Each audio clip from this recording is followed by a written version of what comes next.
গত পরশুদিন সন্ধেবেলায় হিন্দ মোটর কারখানার পরিত্যক্ত স্টাফ কোয়ার্টারে এক নাবালিকাকে যৌন নির্যাতনের ঘটনা ঘটে এবং এই ঘটনার জেরে ইতিমধ্যে মূল অভিযুক্ত দীপঙ্কর সরকার অধিকারীকে গ্রেফতার করে উত্তরপাড়া থানার পুলিশ।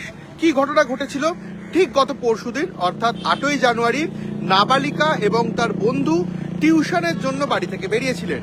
টিউশনের টিচার না আসায় তারা হিন্দ মোটরের যে এলাকা সেখানে আসেন এবং ঠিক হিন্দ মোটরের যে স্টাফ কোয়ার্টার রয়েছে এই এলাকা দিয়ে প্রবেশ করতে হয়।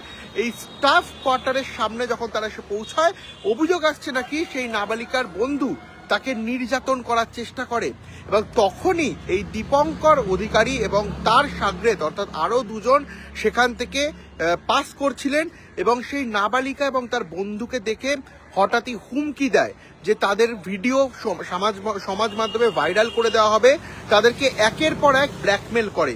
পরবর্তীতে সেই নাবালিকাকে নিয়ে দীপঙ্কর অধিকারী এই হিন্দ মোটর এলাকার একটি স্টাফ কোয়ার্টার পরিত্যক্ত সেই স্টাফ কোয়ার্টারে নিয়ে যায়।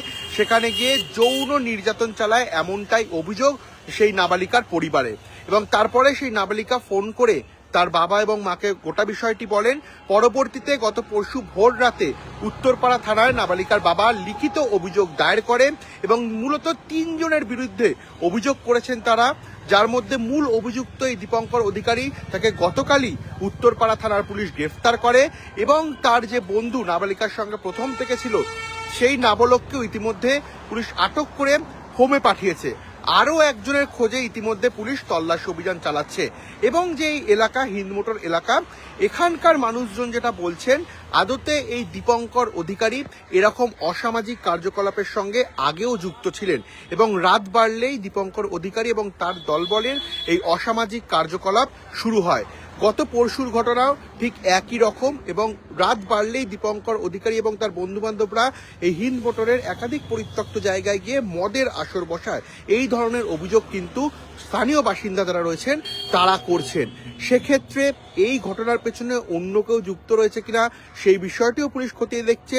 আজ কিছুক্ষণ আগেই উত্তরপাড়া থানায় চন্দননগর পুলিশ কমিশনারেট তিনি আসেন, তিনি এসে উচ্চ পর্যায়ে বৈঠক করেন। উচ্চ পর্যায়ে যারা চন্দননগর কমিশনারেটের পুলিশ আধিকারিকরা এসেছেন তারাও এখন উত্তরপাড়া থানায় রয়েছেন এবং ইতিমধ্যে যে ঘটনাস্থল সেই ঘটনাস্থল থেকে নমুনা সংগ্রহের যে প্রক্রিয়া তা ইতিমধ্যে পুলিশ শুরু করেছে এবং যে নাবালিকা তার যে মেডিকেল, তার প্রাথমিক মেডিকেল ইতিমধ্যে করানো হয়েছে এবং পরবর্তীতে তার গোপন জবানবন্দি নেওয়ারও প্রক্রিয়া ইতিমধ্যে শুরু করা হবে। কিন্তু যে বিষয়টি পুলিশের কাছে এখনো সন্দেহ রয়েছে যে আদতে এই দীপঙ্কর অধিকারীর সঙ্গে আরও কেউ ছিলেন কিনা এবং যদি থেকে থাকে তাহলে তারা কোনো রকমভাবে তাকে ব্ল্যাকমেল করেছিলেন কিনা বা ঠিক কী ঘটনা ঘটেছিল।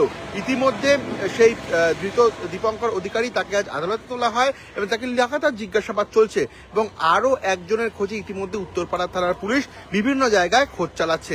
অর্থাৎ কী ঘটনা ঘটেছিল সেদিন এবং কেন নাবালিকাকে নির্যাতন করা হলো, এর পেছনে অন্য কোনো মোটিভ রয়েছে কিনা গোটা বিষয়টি কিন্তু পুলিশের তরফ থেকে খতিয়ে দেখা হচ্ছে। এই সংক্রান্ত খবর থেকে শুরু করে যাবতীয় খবরের সবার প্রথম আপডেট পেতে আপনারা অবশ্যই চোখ রাখুন নিউজ 18 বাংলায়।